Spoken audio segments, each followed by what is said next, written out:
Hello mga mi! Share ko lang sa inyo ano nga ba ang sekreto sa pagluto ng masarap na fried rice. To start, painitin muna natin yung ating kawali at lagyan din natin ng oil.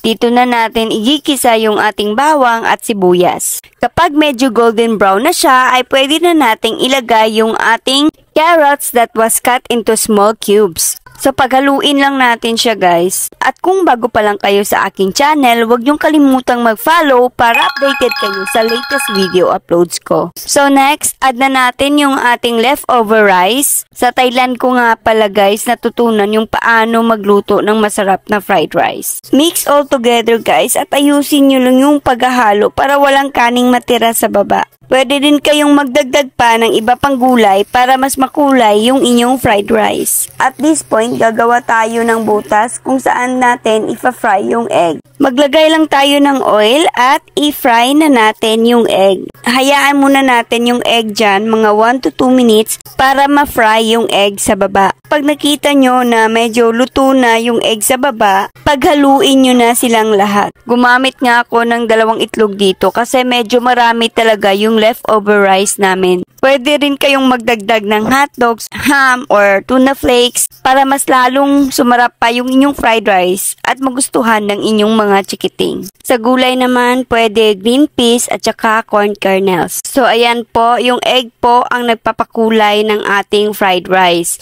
Nagiging kulay dilaw na po siya. So, ang sikreto sa paggawa ng masarap na fried rice, hindi po ako naglalagay ng asin. Hindi rin ako naglalagay ng toyo.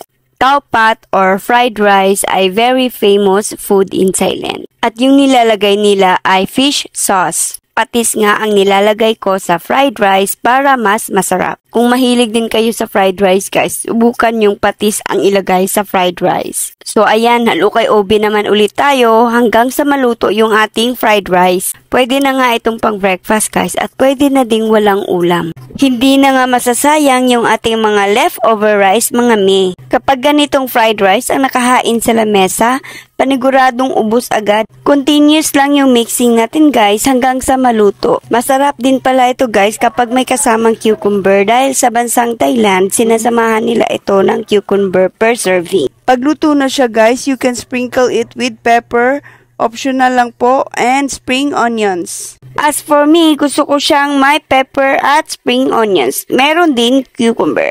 Serve while it's hot mga mi. That's it guys for today's food serye. Thank you for watching. See you again on my next vlog. And you can follow me for more.